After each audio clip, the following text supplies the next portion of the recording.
Sa loob ng libu-libong taon, ang Noah's Ark ay itinuring na isa sa pinaka-controversial at pinakakilalang kwento sa buong mundo. Maraming naniniwala, maraming nagdududa, at marami rin ang nagsasabing isa lang itong alamat. Pero, paano kung sabihin ko sa'yo na may mga ebidensyang natuklasan sa modernong panahon na nagpapakitang maaring totoo pala ang Noah's Ark? At hindi lang basta totoo, kundi maaring natagpuan na ito, pero hindi natin nalalaman ang buong katotohanan. Ngayong araw sisilip tayo sa pinakabagong discoveries, aerial images, testimonya ng explorers, at mga historical clues na nagpapatibay sa paniniwalang ang Noah's Ark ay hindi lang isang kwento, kundi bahagi ng totoong kasaysayan. Kaya huwag kang aalis. Ito ang kwento ng isang misteryong tumawid sa libong taon. Welcome sa channel. Kung mahilig ka sa history, mysteries, unexplained discoveries, mag-subscribe ka na. Dahil dito, ang mga ancient secrets, ginagawa nating malinaw at madaling intindihin. At ngayon, simulan na natin ang paglalakbay papunta sa kwento ng barkong nagligtas sa sangkatauhan. Ang kwento ng Great Flood. Ayon sa Biblia, si Noah ay inutusan ng Diyos na gumawa ng isang napakalaking barko.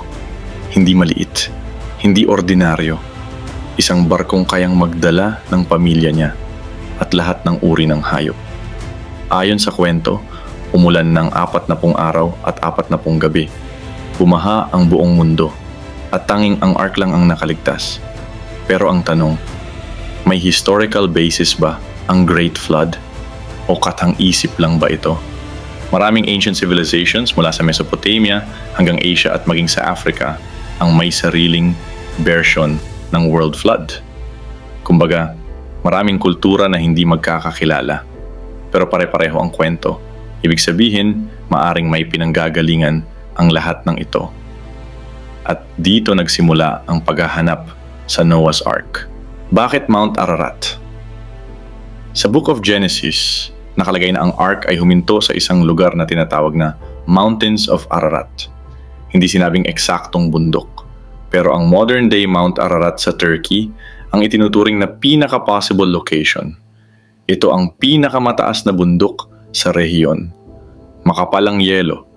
Maraming bahagi ang hindi pa naaabot kahit ng modern climbers.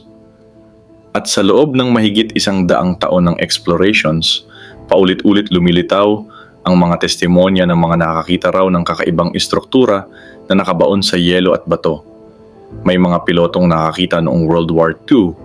May mga shepherds na nagsabing may nakikita silang malaking kahoy na nakausli sa gilid ng bundok. May mga explorers na nakakuha ng malabong larawan ng isang malaking rektanguladong istruktura. Pero ang pinaka-controversial ay ang tinatawag na Durupinar Formation. Ang Durupinar Formation. Noong 1959, isang Turkish army captain ang nakakuha ng aerial photo na nagpakita ng kakaibang hugis, parang malaking barko nasa gilid ng Mount Ararat. Ito ang Durupinar Formation. Ang sukat? Halos kapareho ng sukat ng Noah's Ark ayon sa Biblia. Mahigit 500 talampakan. Maraming eksperto ang nagsasabing natural rock formation lang ito. Pero dito nagka-division ng mga mananaliksik. Dahil nang suriin ito gamit ang ground-penetrating radar at seismic surveys, may mga pattern na lumitaw, rectangular shapes sa ilalim ng lupa. Parang may mga beam formation at may mga lugar na parang outline ng kahoy. Hindi ito patunay. Pero nagbibigay ito ng tanong, kung natural lang ito, bakit may perfect geometric shapes? At bakit ang sukat nito halos eksaktong-eksakto sa biblical description? Claims of explorers. Sa paglipas ng mga dekada, maraming explorers ang nagsabing may nakita silang malinaw na ebidensya. May ilang grupo ng Chinese-Turkish team na nagsabing nakapasok sila sa mga wooden compartments na parang kwarto sa loob ng isang ancient vessel. May video raw sila pero hindi ito independent verified. May mga climber din na nagsabing may nakita silang bahagi ng kahoy na napakamatibay. Parang petrified wood, isang uri ng kahoy na naging bato dahil sa libong taon ng pressure at yelo. May American explorers din na nagsabing ang nasa ilalim ng yelo ay isang multi-level structure. Hindi ito tumutugma sa natural rock formation, pero ang problema, maraming government restrictions sa Mount Ararat. Hindi basta pwedeng umakyat ng walang permit. At maraming areas ang military zone. May nagsasabing may tinatago ang authorities. Pero wala ring solidong ebidensya para patunayan ang conspiracy theory. Ang totoo lang, hanggang ngayon, walang malinaw na sagot. Modern satellite evidence, sa panahon ngayon ng advanced satellites, mas malalim ang nakikita natin sa ibabaw ng mundo. And sa Mount Ararat, may mga satellite images na nagpapakitang parang may malaking rectangular anomaly sa ilalim ng ice layer.